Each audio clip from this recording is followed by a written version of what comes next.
Regroup was 20 minutes ago. What took you so long? Sorry, man. I ran into some trouble and had to take a detour. So what did you bring back? I got nothing. There were too many, man. I had to drop it and run. Nothing. You think this is some kind of welfare gig? You think we put our asses on the line so you can get protection and a free meal? No, I'm sorry. Get your shit together, or you're gonna find out what it's like to be on the outside looking in. Got no room for dead weight. That's your last warning. So, what you gonna do when this is all over, I mean? I'm gonna get me a sweet ride and just roll west. And when I get to Cali, I'm gonna find me a nice piece of ass and show him how we do it East Coast style. Oh, man. You could totally do that. Or that chick from the movie? The one with cars? Oh, yeah. He'd appreciate a fine car and the fine lady driving it. I just roll up like, yo, baby, I'll take you places. Man, that's sweet. Me? I just want steak. That's all you got? All the dreams in the world and all you got is steak? I like steak. What about over by the UN? Gotta be a lot of rich people there, diplomats and foreigners. Gonna be easy pickings. Man, are you crazy? That place is like the killing fields. What do you mean? Have you seen those guys over there? Bunch of badass special forces types with some serious hardware too. Top of the line. Not that weak-ass JTF shit. Huh. And I don't think they're gonna give you a trial or nothing either. They'll drop you as soon as they look at you. So no way, man. Anywhere but there. Alright, here's the deal. I got an emergency raft stashed up at a pier on the west side. Now, the JTF is still running a blockade on the Hudson, but if we do it at night, we can slip past them. Even with me knowing their patrols by heart, though, it ain't gonna be easy. So I'm not giving these spots away. You wanna ride, you gotta pay.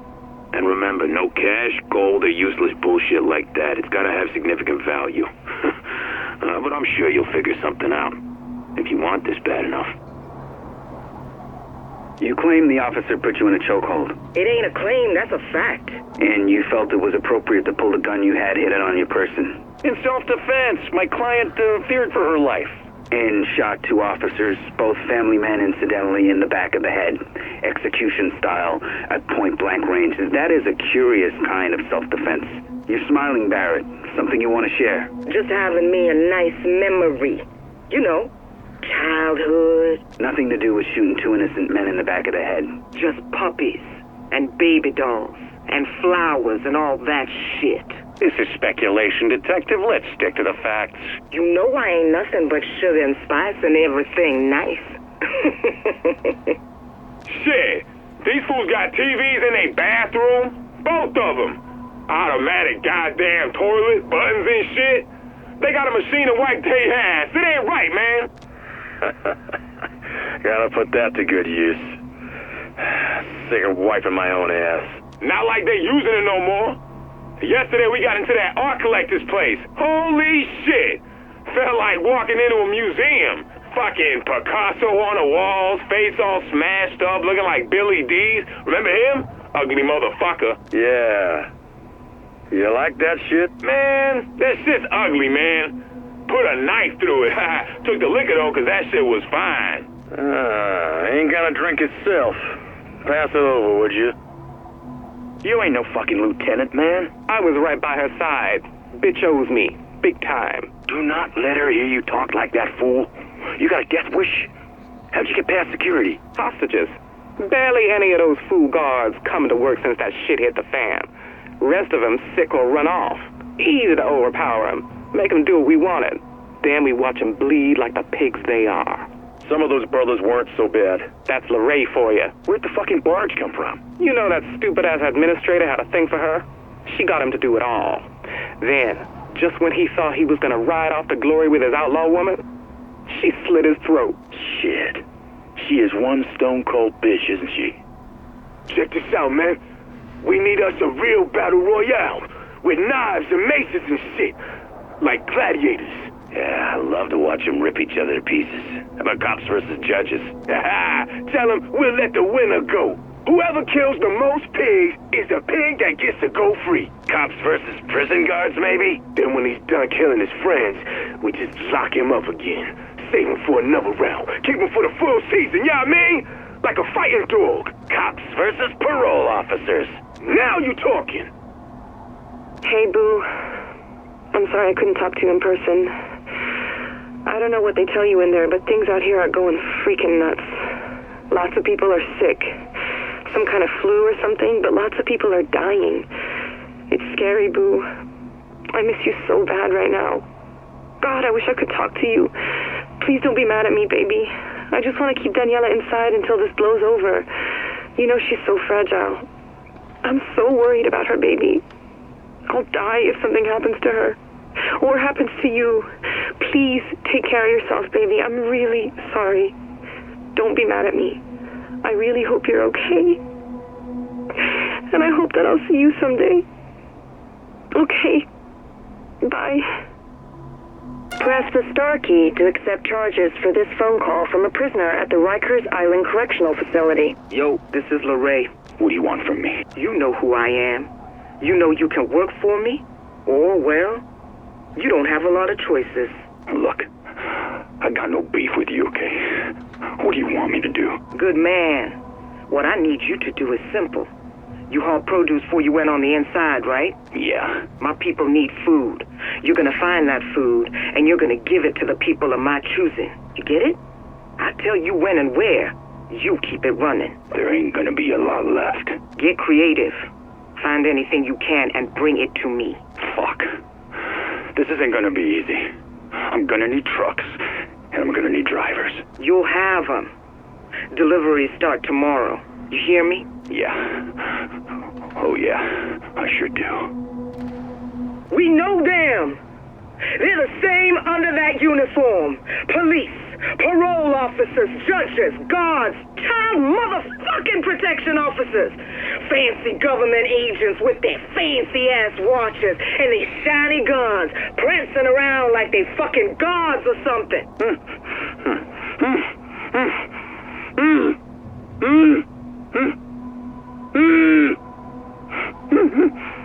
They were gonna leave us to starve and die in there. They don't give two shits about our lives. They never have, and they never will. We just some trash in their way. They just assume we just blow right away. But we gonna be a storm instead. Gonna blow them to bits. These parasites in their shiny JTF uniforms, you know them. You've been dealing with them all your lives. All look the same on the inside. Well, let's see for ourselves, shall we? Yeah, that's what they look like on the inside. Ugly. So you make them suffer, you make them beg, you make them do whatever the hell you want. Just make sure you don't leave anyone alive. All I'm saying is that it's time for us to take responsibility and realize that we're neglecting an entire class of citizens here. We're deliberately denying U.S. citizens the medical treatment they deserve.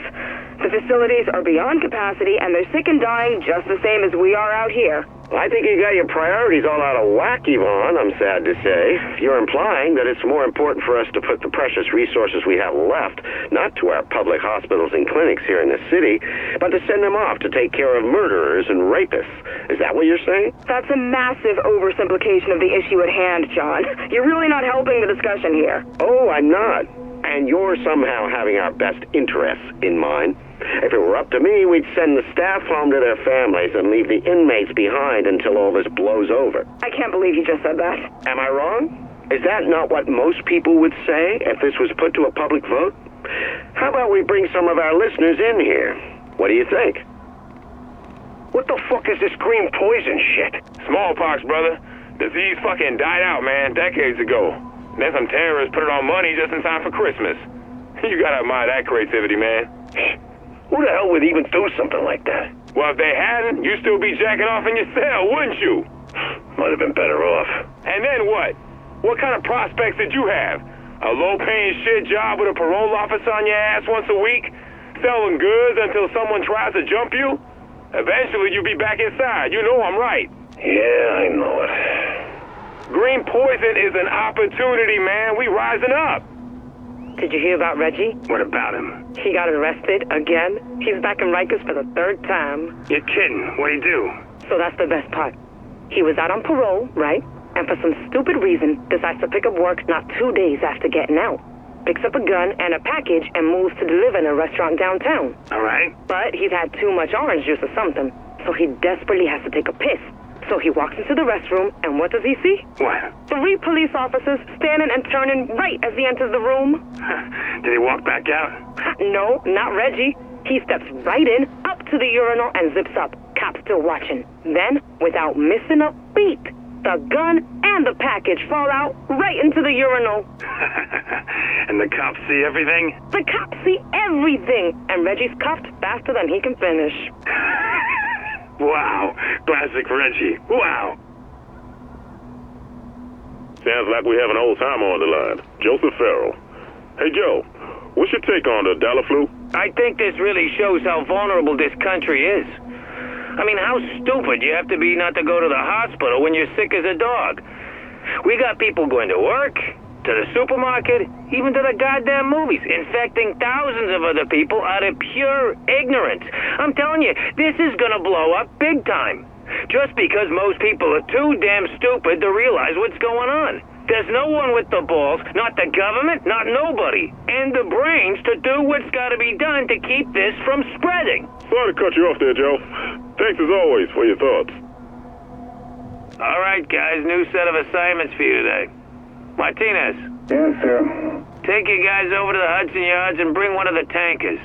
Kaczynski found a shanty down there that might require some crowd control. Make sure they don't run. Rogan. Yeah? There's a residential building uptown for you in Hell's Kitchen. It's pretty big, so make sure to cover the exit so no one gets out. There's a truck ready for you as well, but don't go crazy. I don't want to hear you burn the whole block down or nothing, okay? You got it. The rest of you, stick to your patrol routes. You never know what might be creeping back, even if you cleared it out yesterday.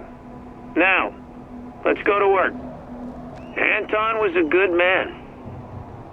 I've known him since he joined the team 6 years ago. He was always a hard worker, a loving husband, and a proud father. His daughters looked up to him and saw what many of us did. A hero. Even when facing his personal losses, Anton knew he could stay strong and be part of something bigger. He knew he had a responsibility to step forward and do what he could. And for that, we thank him.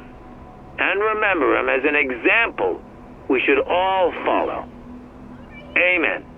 You gotta give it to Farrell. When he says he wants something done, he gets it done. What I like is that he's out here doing it with us. I had the shop boss once. He never left the frickin' office. Farrell, he's out on the streets. Yeah, and he gets his hands dirty. Never asks a guy to do what he won't do himself. Ain't that the truth? He got himself a little bit of a temper, though. You gotta watch that. He gets pissed real easy if you question the mission. Yeah, I guess you could say he's kind of a hothead. You get it? See what I did there? Screw you. I thought it was funny. How's the power grid holding up? The grid's fine. I understand we got a severely reduced load these days. Water, on the other hand, is a whole different can of worms. And why is that? Because we got a broken water main uptown, which means we're mostly relying on water towers and whatever's already been funneled through. It's not going to last very long. And we need a full week and a ton of equipment we ain't got to do the repairs. We don't have a week. The supplies are already running short. Hospitals are already overloaded. And if we don't keep clean water flowing, we're going to see secondary outbreaks. The whole system's under way too much stress. You think I don't know that? But half my crew is down. I don't got gear or gas to run it. You get me help or I can't do this. Yeah. I'll see what I can do. I'm telling you, what I'm seeing here are the bravest men and women I've ever seen in my life. And we've all lost someone. But you're still willing to stand up and hear me out. And I've got one simple thing to tell you. One truth that the government refuses to recognize. The sick are already dead. The moment they get infected, they got a death sentence. The only thing they can do from there is spread the disease further. That's why we're standing here today. Without our families, without our children. Because we understand what it's going to cost to save this city and this country, and we're willing to pay that price. Nobody else will, and people will die because of that. But you all, the ones making the hard choices right now, you ask me, you're all goddamn heroes. This is not rocket science. You don't need a degree from some fancy college to understand exactly what's going on here. This virus is going to continue to spread as long as there are infected people walking around. Now, you can put up all the fences and checkpoints you want, but that's not going to stop a virus. You want to kill it? You have to burn it. Destroy it completely and before it can spread. Now, we have the equipment we need to take care of this, and the guts to do what nobody else has a sack to. It's not going to be easy, and they're not going to understand we're doing this for the greater good. But when it's over, and we've stopped this thing right here, they'll thank us. Oh, man. My lungs are killing me. Are these filters even working? Just grab what you need and move it. We don't have time for this. Oh, shit, they really cleaned this place out. There's hardly anything left. Yeah, I know. It's like we're in the middle of a disaster or something. At least they left some cough drops. Lozenge. What's a lozenge? Do you eat that? Oh, would you just grab whatever so we can get out of here? Oh, and if you see any of those little snack cakes, grab them too. Hi, Rick. It's Charles. I got your message regarding the situation in New York, and I think you're absolutely right. Things are going to get out of hand faster than the government realizes. They're going to lose control before they've even signed the deployment orders. You ask me, the only thing that's going to work is to impose absolute authority on the population. People are scared and angry, and that's when they'll act stupid and risk the lives of others. I've seen it too many times. Now, you want to shut those instincts down and enforce zero tolerance. Anything beyond that is not going to produce results. And in the long run, that will cost you a lot more than hiring my people.